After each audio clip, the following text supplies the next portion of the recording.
L'épisode du jour, c'est un petit peu un retour aux sources. Pourquoi un retour aux sources?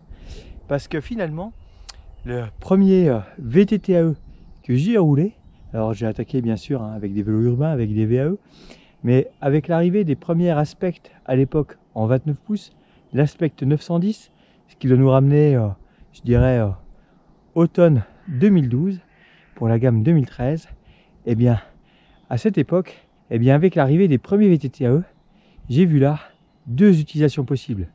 Une pour l'entraînement, avec Caroline qui me faisait, on va dire, le lièvre et moi en derby derrière, pas de gaz d'échappement et surtout half-block en tout terrain. Une certaine, on va dire, complicité entre les deux pour que Caro roule 5-10% au-dessus de ma vitesse moyenne habituelle, pour que vraiment je me sorte les tripes et aille chercher, on va dire, dans les ressources, jamais plus d'une heure. Mais à l'époque, avec l'entraînement pour les Coupes de France, c'était une bonne façon de faire.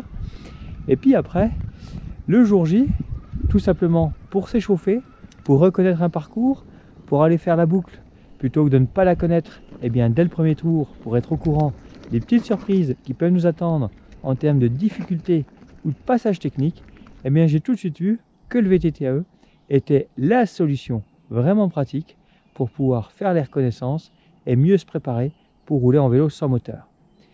Mais à l'époque, ça faisait pas trop rêver. 29 pouces semi-rigide, ça valait relativement cher. À ce prix, aujourd'hui, on a quasiment des tout suspendus. Donc la bonne nouvelle, c'est que depuis ces premières années, les prix ont largement baissé. La capacité et la puissance du moteur a quasi doublé.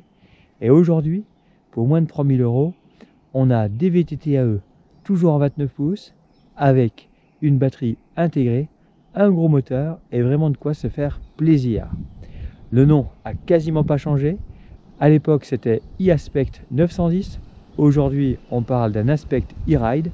Pour le coup, là, je suis sur un 30, mais à l'époque, c'était pas mieux monté. C'était déjà une RockShox. C'est juste que maintenant, on trouve des produits montés plus haut de gamme. Et oui, il en faut pour tous les budgets.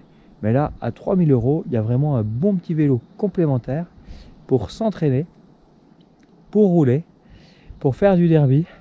Donc voilà, utilisation cross-country, piste, relance, il y a vraiment de quoi faire.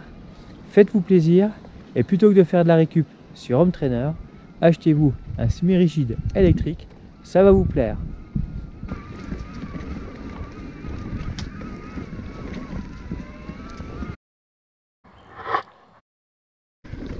Sans suspension, on passe, mais on est quand même pas sur les mêmes vitesses qu'avec un tout suspendu. On a l'impression d'aller vite parce qu'on se fait secouer dans tous les sens, mais c'est pas du tout la même discipline. Si votre choix s'oriente sur un VTTAE, oula, c'est passé, ne descendez pas en dessous d'une RockShox en termes de gamme. C'est vraiment le minimum vital si vous voulez un avant correct avec un bon hydraulique et des vrais réglages. Et parfois, à 200 € près, ça change vraiment le comportement de la machine. C'est clair qu'aujourd'hui, investir dans un VAE qui n'a pas de batterie intégrée à un certain prix, c'est un petit peu délicat. Il faut toujours se projeter. Le jour où vous souhaiterez changer, au niveau de la revente, ce sera beaucoup plus simple de revendre un vélo avec une batterie intégrée qu'avec une batterie externe. Du moins, après, tout est question de prix. Mais au jour d'aujourd'hui, il est évident que dans le futur, vous perdrez beaucoup moins sur un modèle à batterie intégrée. Pareil pour un VTC, mais bon, l'usage est différent et si vous n'avez pas de problème d'autonomie et que vous pouvez recharger à chaque trajet, il peut être tentant de rester sur une batterie de 400 externe ou alors mieux opter pour une version semi-intégrée tant qu'à faire, car là aussi esthétiquement ce sera plus sympa vous aurez la possibilité de fixer un antivol ou un bidon selon votre activité, et du coup, eh bien, c'est une bonne valeur ajoutée. Parmi le genre de bêtises que vous allez pouvoir faire avec un petit VTTE et que vous ne pourrez pas du tout faire avec un VTC, c'est du technique avec du franchissement. Là, pas de souci,